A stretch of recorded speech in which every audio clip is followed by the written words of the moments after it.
Okay, Assalamualaikum cikgu. Kami pelajar UPSI, kos bimbingan dan kaunseling. Okey, baik. Membuat kemubual hari ini berkaitan penyalahgunaan dadah. So, saya mulakan dengan boleh tak cikgu perkenalkan diri dahulu? Okey, baik. Bismillahirrahmanirrahim. Assalamualaikum warahmatullahi wabarakatuh. Pertama kalinya cikgu ucapkan terima kasih lah kerana telah memilih sekolah kami sebagai untuk maklum balas bagi tugasan lah. Okey, nama cikgu Puan Nik Nur Fazlidah binti Cik Hashim, merupakan guru bimbingan dan kaunseling sepenuh masa di sekolah ni, dan saya memiliki ijazah sarjana muda pendidikan bimbingan kaunseling lepasan Universiti Pendidikan Sultan Idris batch 2006 hingga 2010, dan saya juga memiliki latihan profesional berkaitan kaunseling dan perkembangan sasiah murid lah. Terima kasih sekali lagi, terima kasihlah kehadiran Nisha and the gang daripada UPSI ni. Jadi cikgu perkenalkan diri cikgu, nama cikgu Sufian bin Ahmad. Jadi cikgu pun dah 18 tahun juga 18 tahun sebagai guru bimbingan dan kaunseling sepenuh masa. Itu pun daripada KL sampai ke sini daripada KL sampai Kuala Lumpur penting ni. Lepas tu cikgu merupakan diploma pendidikan lepasan ijazah lah daripada UPSI juga. Okay, apa peranan cikgu dalam pelaksanaan program pendidikan pencegahan dadah ni dekat sekolah ni? Sebenarnya kami unit bank kaunseling ni bertindak sebagai perancang lah. Selain merancang, kita menyelaras dan melaksanakan aktiviti PPDA. Sedia maklum setiap sekolah memang akan ada setiap minggu, dalam setahun tu akan ada minggu PPDA. Okey, kalau biasanya setiap sekolah ni dia tetapkan bulan 6 untuk kita laksanakan minggu PPDA. Jadi kami di peringkat unit bank kaunseling merupakan kita merancang dari segi penyediaan kertas kerja, lepas tu kita bentuk jawatan kuasa, lepas tu kita bentangkan dalam mesyuarat. Okey, lepas tu kita laksanakan aktiviti lah. Ada tak program yang pencegahan dadah yang dipilih untuk cikgu laksanakan kat sekolah ni? Okey, kebiasaan yang kita laksanakan sepanjang minggu anti darvih. Kalau sekarang ni kita dah tukar nama Minggu Anti Darvih, merangkumi 6 perkara, iaitu D dadah, A alkohol, R rokok, V vape, I inhalant, dan H HIV lah. Bukan sebelum ni dadah saja kan. Okey, kita dah jadi darvih lah. Okey, antaranya yang kita buat biasanya kita mulakan dengan peluncuran lah, iaitu pelancaran Minggu Anti Dadah. Biasanya kita buat di perhimpunan rasmi hari Isnin. Okey, di mana semua murid ada dan semua guru adalah pada waktu perhimpunan tersebut. Kebiasaannya pengisiannya adalah ceramah, pameran daripada agensi-agensi seperti AADK. Lepas tu kita ada panggil juga daripada, kalau sebelum ni daripada klinik kesihatan yang beri talk tentang macam mana nak berhenti daripada vape semualah, rokok semualah. Okey, lepas tu kita ada buat pertandingan poster kreatif dan juga kuis anti dadah. Apa objektif utama program-program yang diadakan tu? Okey, objektif utamanya sudah tentulah kita meningkatkan kesedaran dalam diri murid tentang bahaya darvih lah. Okey, dan sekaligus nak mereka menjauhkan diri daripada terlibat dengan darvih tersebut. Okey, sekaligus juga kita nak membentuk gaya hidup sihat serta mengelakkan murid-murid kita ni, murid-murid warga SMK Bukit Canggang ni dari terlibat dengan gejala yang tidak sihat lah, terutamanya pelibatan dalam darvih.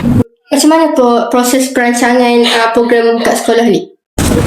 Proses perancangan, kalau tu kita biasa kita siapkan kertas kerja dulu, kita cadangan sebagainya. Lepas tu kita lebih kepada kelulusan daripada barisan pentadbir, dan kita dah ada plan program semua setiap minggu, dia minggu PPD kan. Jadi program tu dah setuju, pentadbir pun dah setuju kan. Jadi kita onkan saja sebab jawatan kuasa pun ada.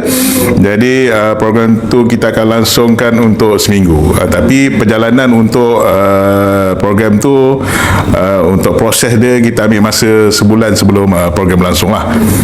Jadi sebab macam-macam kita programkan, termasukkan unit K9 pun kita ada panggil kan. Jadi unit K9 tu daripada kadang ada yang PDRM, ada yang bomba juga kita panggil kan. Itu semua untuk berkaitan dengan pengesanan dadah tu, masa jenayah dadah tu lah.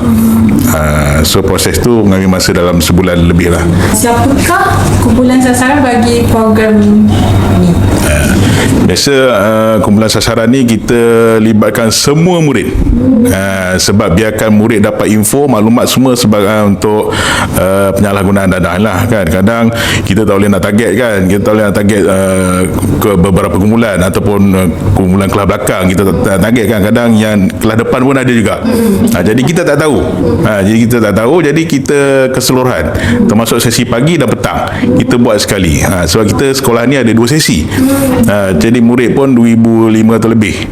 Jadi 2 sesi tu, jadi kita sasarannya semua sekali. Termasuk juga guru-guru. Untuk maklumat guru-guru jugalah. Macam mana pihak sekolah nak pastikan penglibatan aktif murid dalam program yang dilaksanakan? Okey, biasanya sekolah memastikan pelibatan murid melalui aktiviti yang menarik dan interaktif lah. Okey, macam ceramah, kita adakan sesi ceramah tu bukan kata satu hala komunikasi. Dia akan ada sesi soal jawab kan. Contoh sebelum ni kita ada buat camp yang melibatkan, ini untuk yang kumpulan yang berisiko lah. Kita kena pasti daripada unit disiplin kita ambil nama yang berisiko, yang ada sejarah, yang bawa vape apa semua kan, tapi tak banyak lah. Jadi dan kita minta disiplin listkan, kita buat camp di luar yang melibatkan kumpulan-kumpulan mereka ni lah, seramai lebih kurang dalam 100 orang. Ini adalah kerjasama dengan PIBG lah, di mana banyaknya sponsor daripada mereka lah. Macam mana cikgu pihak sekolah boleh keberkesanan program ni dinilai oleh pihak sekolah? Okey, biasanya keberkesanan setiap program ni kita nilai dari segi kita minta maklum balas daripada murid lah. Kita beri borang pre and post lah. Sebelum program bermula kita bagi murid jawab pre kan, sebelum program. So apa dia orang punya pandangan dia orang tahu tak pasal vape apa semua. Jadi okey, bila dah selesai program tu kita akan bagi pula borang post lah untuk mereka nilai keberkesanan dari segi penyampaian, dari segi pengisian program dan sebagainya lah. Okey, saya tanya pandangan cikgu-cikgu lah kan. Sejauh mana program ni berjaya untuk capai objektif yang ditetapkan? Program ni kita tengok kejayaan dalam untuk minggu PPDA ni, kita nilai pun dari segi kita tak adalah murid-murid kita yang terjebak dengan dadah ni. Jadi kita nilai berdasarkan itu kan. Kita pun dah berapa tahun lah ni kan? Dah lebih 5 tahun kan. Kita tak ada dah murid-murid yang positif dadah ni, tak ada. Setiap tahun sekolah akan PPD ADK kan? ADK. Jadi ADK ke sekolah untuk melaksanakan ujian urine. Urine test kan. Jadi pihak disiplin ni akan bekerjasama dengan unit kaunseling, diminta untuk sediakan lebih kurang dalam 30 hingga 40 orang murid yang disasarkan, yang rasa macam berisiko. Okey, jadi mereka akan sediakan dan kita akan kumpulkan dalam satu bilik dan mereka akan menjalani urine test. Okey, alhamdulillah saya dimaklumkan, sebab saya baru 2 tahun di sekolah ni, saya dimaklumkan dah lebih daripada 5 tahun sekolah kita tak ada rekod murid positif urine lah. Macam salah satu peluang positif kan selepas menjalani program PPDA. Ya, betul. Betul. Maksudnya mereka tahu yang dadah ni berbahaya. Maklumat tu dah ada. Sebab setiap tahun kita sentiasa ingatkan. Benda ni setiap tahun kita ingatkan. Apa kekuatan utama untuk program pencegahan dadah yang dilaksanakan di sekolah ni? Okay, kekuatan utama program yang saya lihat kat sekolah ni, sokongan daripada pihak pentadbir tu yang pertama lah. Apa-apa program yang kita buat, kalau tak ada sokongan daripada pihak pentadbir, memang kita tak boleh jalankan. Ya, walaupun bajet daripada unit kaunseling kita ada PCG, maksudnya dari segi penyediaan hadiah semua tu daripada PCG kaunseling, tapi kelulusan daripada pihak pentadbir tu sangat penting. Okey, kerjasama daripada pihak pentadbir dan kerjasama daripada agensi luar.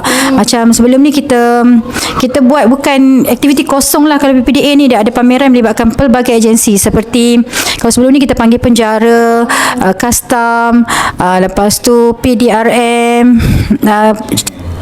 Jabat Kesihatan yang berkaitan dengan ni lah, berkaitan dengan Darwin ni kan. Lepas tu kita adakan macam bila agensi ni memberi kerjasama, ia sangat membantulah sebab murid-murid ni kami dah ada dalam kawasan sekolah kan. Jadi mereka tak didedahkan dengan yang agensi. Bila agensi datang tu mereka banyak dapat input lah. Jadi tiap tahun kita tak pernah miss lagi, kita jemput agensi dan mereka sangat beri kerjasama lah. Apa sumbangan daripada PIBG pun. Betul, sumbangan daripada PIBG, betul. PIBG pun sangat membantu lah. Jadi sangat membantu untuk menengok, melihatlah keadaan sekeliling murid-murid yang mana kan.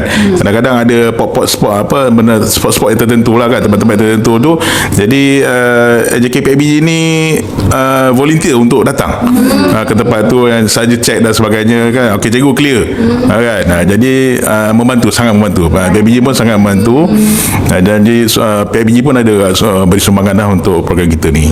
Okay, kalau tadi saya tanya pasal kekuatan, ini saya tanya sebaliknya, kelemahan atau kekangan yang untuk cikgu hadapi untuk buat laksanakan program dekat sekolah ni. Ini antara yang saya rasalah kekangan kita dari segi kekangan masa lah.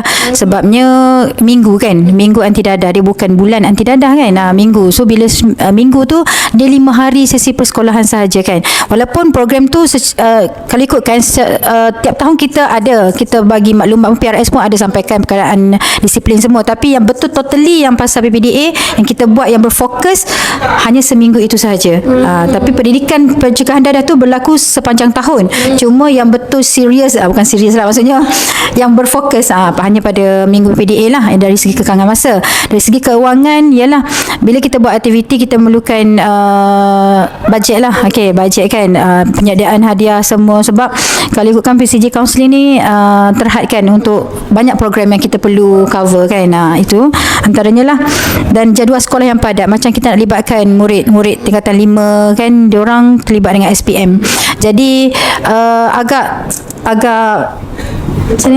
padat lah. Jadi kita terpaksa pilih, kadang-kadang kalau nak dengar ceramah, so kita terpaksa pilih kelas-kelas yang tak melibatkan murid SPM. Tambah ni bulan 6 kan, kita nak buat program nanti, mereka terlibat dengan percubaan. Jadi kami terpaksa pilih mungkin tingkatan 4, tingkatan 3 dan 2, 1 lah. Tingkatan 5 kita tak libatkan lah. Macam tu. Jadi macam mana cikgu dekat sekolah cabaran yang timbul sepanjang pelaksanaan program? Okey, biasanya kita atasi cabaran tersebut dengan kita buat perancangan lebih awal. Sebab bila PBDA ni kita tahu kita melibatkan agensi luar, kita bukan dalaman sekolah sahaja kan. Bila melibatkan agensi luar, kita kena sediakan surat permohonan. Semua agensi terlibat, PDRM, AADK, semua memerlukan surat permohonan daripada kita untuk diorang keluar buat pameran ke apa sahaja. Jadi perancangan awal tu sangat penting lah okey, lepas tu dari segi kalau bajet kita tak cukup, kita minta kerjasama daripada PIBG lah. PIBG antara sponsor yang tak pernah menolak, sentiasa support program apa sahaja program yang dianjurkan oleh pihak sekolah, terutama kalau melibatkan program yang melibatkan sasiah murid, untuk meningkatkan sasiah murid, PIBG sangat supportif lah. Okey, dan agensi luar tu saya tak nafikan lah, memang sangat membantu. Setakat ni tak ada lagi yang menolak lah. Memang kalau kita jemput tu memang dia akan datang. Cuma kadang-kadang kita bagi tarikh, mereka ada program, jadi mereka minta kita tukar tarikh, so kita ikutlah, kita follow sebab kita nak jemput mereka kan. Okey, dan kita mempelbagaikanlah pendekatan supaya aktiviti lebih menarik kepada murid. Macam tadilah kita sediakan hadiah. Murid ni kalau kita buat pertandingan walaupun biasa, tapi kita bagi penghargaan kan, kita panggil dekat perhimpunan, bagi hadiah. So itu sangat dia punya self esteem tu kan, dia akan meningkat lah keyakinan diri dia tu. Setakat yang cikgu dah buat program banyak kan, bertahun-tahun dah kan. So cikgu rasa ada tak cadangan daripada cikgu untuk cikgu tambah baik program-program tu untuk meningkatkan lagi keberkesanan dia? Macam sebelum ni kami terfikir lah kan, macam ada perancangan tu tapi tak berjaya lagi lah. Macam pernah buat sebelum ni, pernah bincang dengan pihak PIBG lah untuk membawa mungkin setiap sekolah dia ada kumpulan sasaran kan, yang kita tengok bermasalah dari segi disiplin ke apa. Kelompok-kelompok ni macam kami merancang untuk membawa ke Q&K ke Puspen ke apa sahaja, pusat-pusat yang boleh bagi dia orang view yang sebenar kan, macam mana, oh begini rupanya di pusat serenti, oh macam ni, buat maksudnya buat lawatan yang sebegitu. Cuma bila lawatan begitu dia banyak proses lah, dan bila proses ni dia perlu melalui beberapa peringkat. Jadi setakat ni belum berjaya lagi yang tu, tapi kami dah berjaya bawa murid camp 3 hari 2 malam lah, dan mereka sangat seronok. Apakah harapan cikgu terhadap pelaksanaan program pencegahan dadah ni dekat sekolah pada masa akan datang? Dua cikgu memberi pandangan. Cikgu ni. Okey, baik. Harapan semua lah saya rasakan sebagai penyelaras, perancang semua, kita nak program yang dijalankan tu memberi impak positif kepada murid, sebab kita tahu dadah ni adalah ancaman yang terbesar dalam negara kita. Jadi dia bermula di sekolah. Pendidikan awal tu di sekolah sangat penting. Jadi memang setakat ni yang kami buat, kami rasa berjaya lah program yang kami buat di peringkat sekolah, kerana kita dapat lihat, maksudnya respon daripada cikgu. Contohlah kan, kita tengok yang tadi lah, masa cakap tadi 5 tahun lebih dah kita tak ada kes urin. Jadi itu adalah salah satu indikator yang kita boleh ukur yang sekolah kita dah berjaya dari segi program PPDA lah. Lepas tu saya berharap program PPDA ni dapat diteruskan secara berterusan lah, dengan mungkin kita akan tambah baik lagi program-program yang macam mana ya, yang ikut keperluan sekarang, kan generasi alpha kan sekarang kan. Jadi apa mungkin kita boleh buat sedikit kajian tindakan ke apa, macam mana kita nak buat program yang bersesuaian dengan mereka, macam tu. Tapi setakat ni yang apa yang kami buat tu okeylah, masih lagi mereka boleh terima, dan masih lagi menepati objektif yang kami tetapkan lah. Saya pun harapan saya sama ya macam cikgu ni kan. Cumanya kita ni ikut peredaran semasa kan. Sekarang ni berkaitan dengan medsos dan sebagainya kan. Jadi maklumat tu, sumber maklumat tu kita kena salurkan pada kan, macam IG lah, TikTok dan sebagainya kan. So sekarang ni pun ada pertandingan macam tu kan. Jadi harapan tu memang kekal macam itulah kan. So supaya murid-murid semua dapat. Jadi harapan saya pun semoga komuniti yang setempat ni pun kita support untuk sekolah kita. Jadi sentiasa support lah ya. Di samping tu kita pun kadang-kadang beberapa sesi pun kita jalankan kan, tapi masih ada kes juga kan. Jadi kadang di luar kawalan kita, yang di luar kawalan kita tu yang kita nak tackle macam mana. Itulah harapan kami tu. Semoga program yang kami jalankan ni sentiasa relevan lah pada masa hadapan. Itu sahaja daripada kami. Okey.